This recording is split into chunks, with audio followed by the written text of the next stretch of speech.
ಪಾಯಸ ಮಾಡ್ಬೋದು, ಕೇಕ್ ಮಾಡ್ಬೋದು. ಈ ಥರ ಒರೆಸೋದ್ರಿಂದ ಬೇಗ ಹಣ್ಣಾಗ್ತವೆ, ಹುಳ ಆಗಲ್ಲ. ಮಕ್ಕಳು ತುಂಬ ಖುಷಿಯಿಂದ ತಿಂತಾರೆ. ಹಾಗೂ ಇದನ್ನ ಎಲ್ರಿಗೂ ತುಂಬ ಇಷ್ಟ ಆಗುತ್ತೆ. ಮಾವಿನ ಹಣ್ಣಿನ ಸೀಸನ್ ಇವಾಗ, ಅಂದರೆ ಹೊಟ್ಟೆ ತುಂಬುತ್ತೆ, ಮನಸ್ಸಿಗೆ ಹಿತ ಅನಿಸುತ್ತೆ. ಮಾವಿನ ಮರದಲ್ಲಿ ಕಾಯಿ ಇದ್ರೆ ಮಾವಿನ ಹಣ್ಣು ಹೆಂಗೆ ಮಾಡಬೇಕು ಅಂತ ನಿಮಗೆ ಹೇಳ್ಕೊಡ್ತಿದ್ದೀನಿ ಫ್ರೆಂಡ್ಸ್. ನೋಡಿ, ಈ ಥರ ಒಂದು ರೊಟ್ಟಿನ ಬಾಕ್ಸ್ ತಗೋಬೇಕು. ಅದಕ್ಕೆ ಕೆಳಗಡೆಗೆ ಹುಲ್ಲು ಹಾಕಬೇಕು.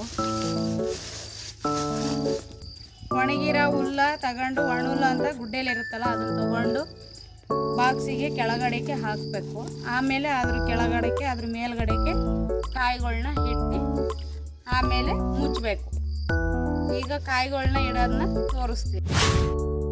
ಈ ಥರ ಒಂದು ಕಾಟನ್ ಬಟ್ಟೆ ತಗೊಂಡು ಮಾವಿನಕಾಯನ್ನು ಒರೆಸಿ ಒಂದೊಂದಾಗಿ ಜೋಡಿಸಿ ಇಡೋದ ಒಂದ್ರ ಪಕ್ಕ ಒಂದು ಸೇರಿಸಿ ಇಡಿ.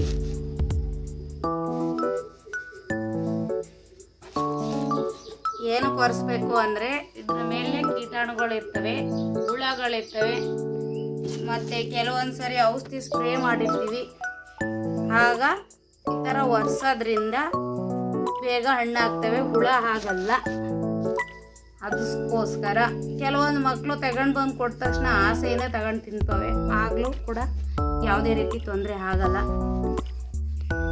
ಎಲ್ಲಿಂದನೇ ಮಾವಿನ ಹಣ್ಣು ತಂದು ಕೊಟ್ಟರು ತಿನ್ನಬೇಕಾದ್ರೆ ತೊಳ್ಕೊಂಡು ತಿನ್ನಿ. ಇದನ್ನು ಈ ಥರ ಇಟ್ಟು ಪಕ್ಕ ಜೋಡಿಸಿ ಇಡಿ. ಆಮೇಲೆ ಅದ್ರ ಮೇಲೆ ತುಂಬ ಕವರ್ ಆದಮೇಲೆ ಅದ್ರ ಮೇಲೆ ಸ್ವಲ್ಪ ಹುಲ್ಲ ಮುಚ್ಚಿ. ನಮ್ಮ ಮನೆಯಲ್ಲಿ ನೆಲ್ಲುಲ್ಲು ಅಂದರೆ ಭತ್ತದ ಹುಲ್ಲು ಇಲ್ಲ, ಅದಕ್ಕೋಸ್ಕರ ರಾಗಿ ಹುಲ್ಲನ್ನೇ ತಗೊಂಡಿದ್ದೀನಿ. ನೀವು ಸಹ ಹಾಗೆ ಮಾಡ್ಬೋದು. ಕಾಯಿಯೆಲ್ಲನೂ ಒಳಗಡೆ ಇಟ್ಬಿಟ್ಟು ಅದ್ರ ಮೇಲೆ ಹುಲ್ಲು ಮುಚ್ಚಿದ್ರೆ ಬೇಗ ಹಣ್ಣಾಗ್ತವೆ.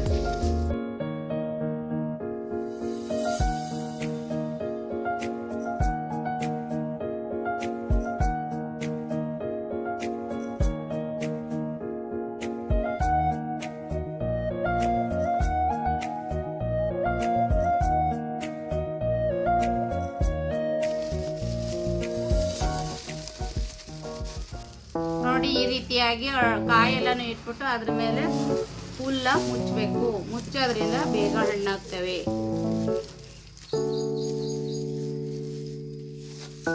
ಈಗ ಮಾಡೋದ್ರಿಂದ ಬೇರೆ ಕಡೆಯಿಂದ ಮಾರ್ಕೆಟಲ್ಲಿ ಹಣ್ಣು ತಗೊಬಂದು ತಿಂತೀವಿ, ಆದರೆ ಅವರು ಏನಾಗ ಹಣ್ಣು ಮಾಡಿರ್ತಾರೆ ಅನ್ನೋದು ನಮಗೆ ಗೊತ್ತಿರಲ್ಲ. ಇದು ನ್ಯಾಚುರಲ್ ಆಗಿ ನಾವೇ ಮಾಡ್ಕೊಳ್ಳೋದ್ರಿಂದ ನಮಗೂ ಆರೋಗ್ಯವಾಗಿರುತ್ತೆ. ಈ ಥರ ದಾರ ಹಾಕಿ ಕಟ್ತಾ ಇದ್ದೀನಿ. ಆಮೇಲೆ ಇದನ್ನ ಕಟ್ಟಿ ಇಟ್ಟು ಒಂದು ವಾರ ಆದಮೇಲೆ ತೆಗೆದು ನೋಡ್ಬೋದು. ಹಣ್ಣಾಗಿದ್ರೆ ಸ್ಮೆಲ್ ಬರ್ತಾ ಹೋಗುತ್ತೆ. ಹಣ್ಣು ಎಲ್ರಿಗೂ ತುಂಬ ಇಷ್ಟ ಆಗುತ್ತೆ. ಮಾವಿನ ಹಣ್ಣಿನ ಸೀಸನ್ ಇವಾಗ.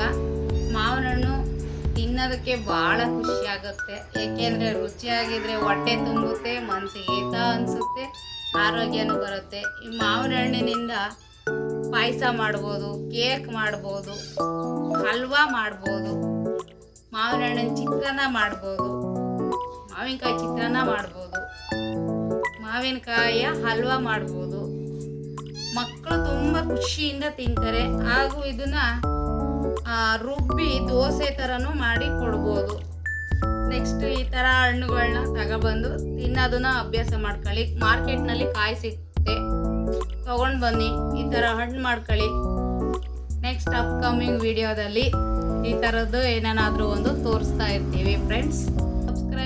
ಸಬ್ಸ್ಕ್ರೈಬ್ ಮಾಡ್ಕೊಳ್ಳಿ ಮತ್ತು ಫಾಲೋ ಮಾಡ್ಕೊಳ್ಳಿ, ಶೇರ್ ಮತ್ತು ಕಮೆಂಟ್ ಮಾಡಿ. ಓಕೆ, ನೆಕ್ಸ್ಟ್ ವಿಡಿಯೋದಲ್ಲಿ ಸಿಗೋಣ. ಓಕೆ ಗೈಸ್, ನಮ್ಮಮ್ಮ ಕಡೆಯಿಂದ ಮಾವಿನಕಾಯಿ ಹಣ್ಣು ಮಾಡೋದು ಹೇಗೆ ಅಂತ ಹೇಳ್ಬಿಟ್ಟು ವಿಡಿಯೋಸ್ ಮಾಡಿದ್ದೀನಿ, ಅದನ್ನು ಬಿಡ್ತೀನಿ. ನೆಕ್ಸ್ಟು ವಿಡಿಯೋ ನೋಡಿ.